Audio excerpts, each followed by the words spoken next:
بسم اللہ الرحمن الرحیم۔ ایاک نعبد و ایاک نستعین۔ السلام علیکم، میں منیر شاکر بات کر رہا ہوں قانون مشیت کی۔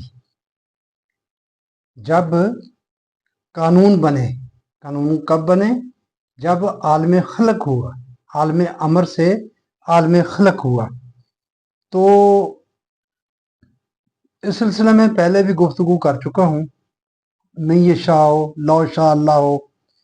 اب بات کرنا چاہتا ہوں الا ماشاء اللہ، الا ماشاء اللہ کا مفہوم آپ کے سامنے رکھنا چاہتا ہوں۔ یہ بھی اکثر لفظ بولا جاتا ہے، ہم عام طور پر بولتے ہیں، اور قرآن پاک میں بھی کئی جگہ پر یہ لفظ آیا ہے، مگر جیسے اللہ چاہے، یہ اس کا عام طور پر ترجمہ دیا جاتا ہے، سمجھا جاتا ہے۔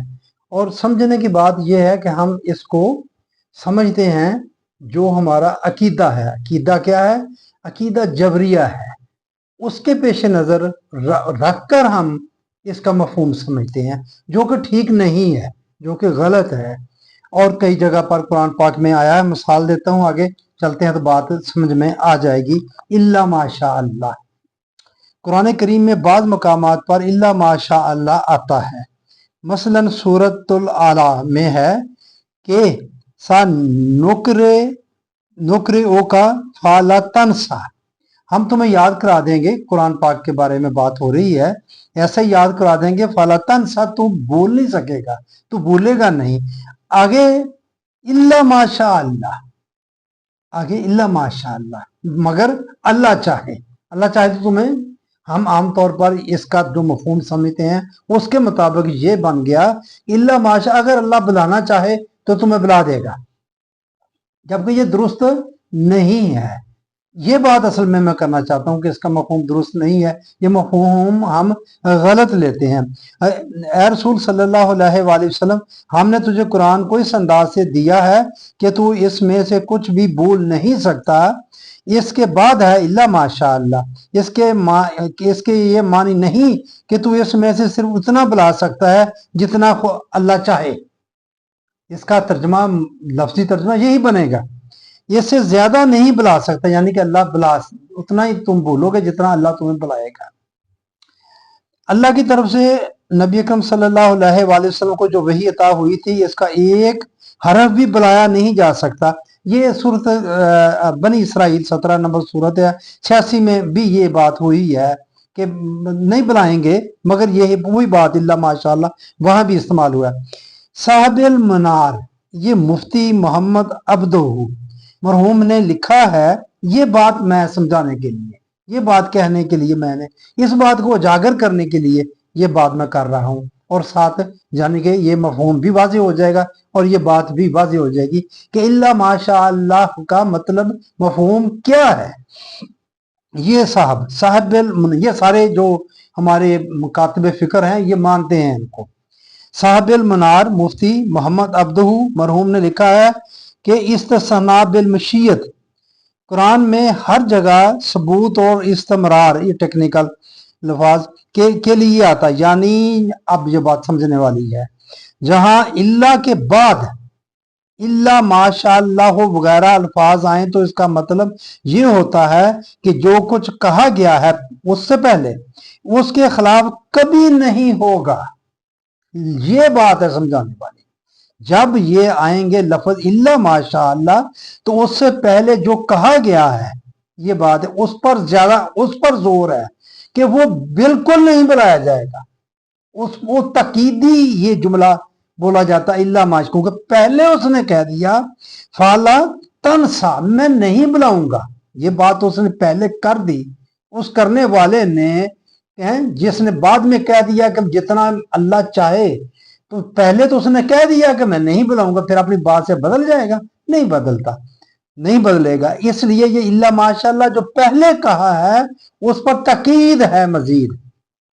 یہ بات ہے الا ماشاء اللہ کا مفہوم سمجھانا میرا مقصود جو ہے یہاں، یعنی جہاں اللہ کے بعد ماشاء اللہ وغیرہ الفاظ آئیں تو اس کا مطلب یہ ہوتا ہے کہ جو کچھ کہا گیا ہے اس کے خلاف کبھی نہیں ہوگا۔ ان مقامات میں اللہ کہنے سے یہ مقصود ہوتا ہے کہ ان امور کا ثابت اور دائم رہنا اللہ کی مشیت کی روح سے ہے، जो तुम्हें नहीं बुलाएगा उसकी मशीयत में तय हो चुका है कि ये तुम्हें नहीं बुलाएगा।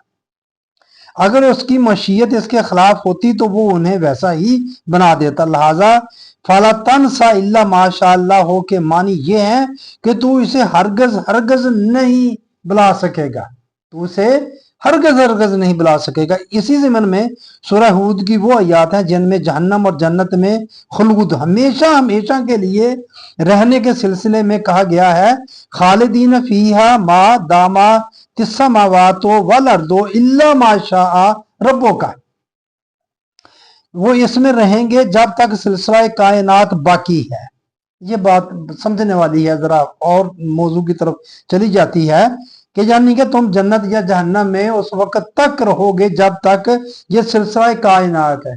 जाना तो उस वक्त है कि जब ये सिलसिला कायनात खत्म हो जाएगा सारे का सारा। बहरहाल इल्ला माशा रब्बो का के मानी मुफ्ती मोहम्मद अब्दुहू की तशरीह के मुताबिक ये है कि वो इनमें हमेशा हमेशा रहेंगे, और या इसके मानी ये होंगे कि वो इनमें अल्लाह की कानून मशीयत के मुताबिक रहेंगे।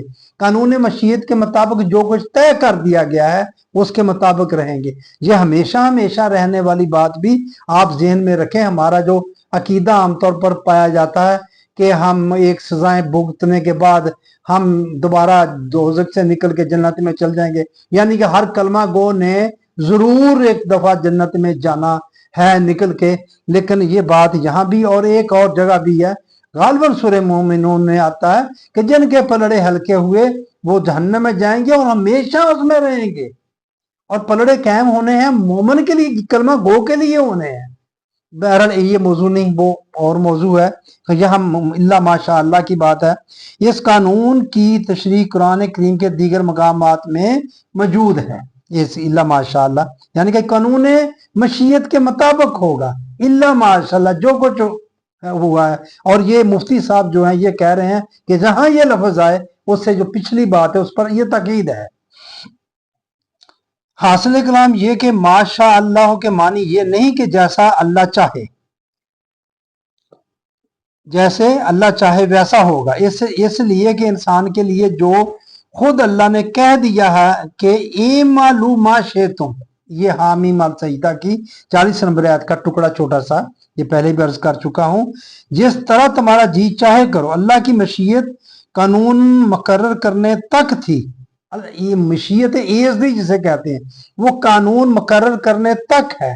जब उसने वो कानून मुकर्रर कर दिया तो वो मशीयत भी उस कानून के अंडर आ गई। और ये बात कितनी सख्त लगती है कि अल्लाह को तुमने किसी के अंडर कर दिया, मैंने नहीं किया, अल्लाह खुद हुआ। जब वो कवानीन बन गए, कवानीन तक उसकी मशीयत थी, और उसके बाद जब इंसानी दुनिया में फिर इंसानों की मशीयत है। ये वो मशीयत एजदी है। ये इंसान ने खुद ब खुद इख्तियार नहीं हासिल कर लिया, कोई जबरदस्ती नहीं कर लिया, अल्लाह ने दिया है इसको, इसकी मशीयत ए मालू माशे तुम। ये किसने दी? अल्लाह ने दी बंदे को कि बस तेरी मर्जी है, जो मर्जी तू करे। जब इसने गैर मतबदल कवानीन बना दिए, ये गैर दोस्त वक्त बनाए कानून मशीयत, वो गैर मतबदल, उसको तब्दील नहीं किया जा सकता, बना दिए तो उसके बाद इंसान की मशीयत कारफरमा होगी। यानी उसका जी चाहे तो इन कवानीन के मुताबिक काम करे, जी चाहे तो इनके खिलाफ रवश इख्तियार कर ले। अलबत्ता इस बात को ज़हन में रखे कि इन्नहु बिमा तामलूना बसीरुन, ये उसी सूरत बिल्कुल हामीम अल सईदा की 40 नंबर आयत का अगला हिस्सा का, अल्लाह का कानून मकाफा देखता है कि तुम क्या करते हो। तुम्हारे कामों का नतीजा उसके कानून मकाफात की रूह से मरतब होगा। नतीजे को बदल देना तुम्हारी मशीयत में नहीं, नतीजे को नहीं बदल सकता तुम, काम अपनी मर्जी से करना है। काम का जो नतीजा निकलना है वो उसके कवानीन के तहत निकलना है, उसको तू नहीं बदल सकता, बंदा नहीं बदल सकता। ये अल्लाह की मशीयत की रूह से मरतब होता है। ये बात मैं समझाना चाहता था आपको, पता नहीं कितनी बात समझा सका हूं या नहीं। ये बड़े अहम जुमले हैं, लफ्ज हैं, इल्ला माशा अल्लाह, या ये आगे इंशाअल्लाह भी आएगा। तो ये इनका मतलब का समझना बहुत जरूरी है। अब नहीं को करता, अब नहीं, अल्लाह ने ऐसा चाह लिया कर लिया, ये उस वक्त तय हो गया। जो उस वक्त तय हुई बात है उसको वो बदलता नहीं है।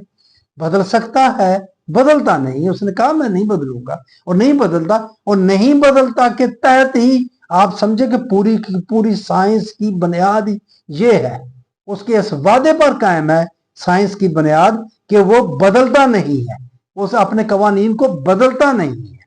तो बस ये मैं बात समझाना चाहता था, कहना चाहता था, अर्ज करना चाहता था। ये पहले वाली इल्ला माशा अल्लाह हो, ये लफ्ज जहां बोला जाता है कुरान में, तो ये इसमें पहले वाली बात जो है वो तकीदन होती है, वो बात होती है, असल उस पर जोर दिया जाता है कि वैसा ही होगा, मैं तुम्हें कुरान नहीं बुलाऊंगा इल्ला माशा अल्लाह, कि बिल्कुल ही नहीं बुलाऊंगा, हरगज हरगज नहीं, नहीं बुलाऊंगा। तो ये बात करना थी, आगे इंशाअल्लाह हम बात करेंगे इंशाअल्लाह। ये लफ्ज भी हमारा रोजमर्रा का है, और इसका मफहूम भी हम उसी तरह ही लेते हैं, ये अकीदा जबरिया के तहत और मसला तकदीर के तहत एक ही चीज है, और उसके तहत ही हम इनका मफहूम लेते हैं कि आप जैसा करता है। आपकी मेहरबानी, आपने मेरी बात सुनी।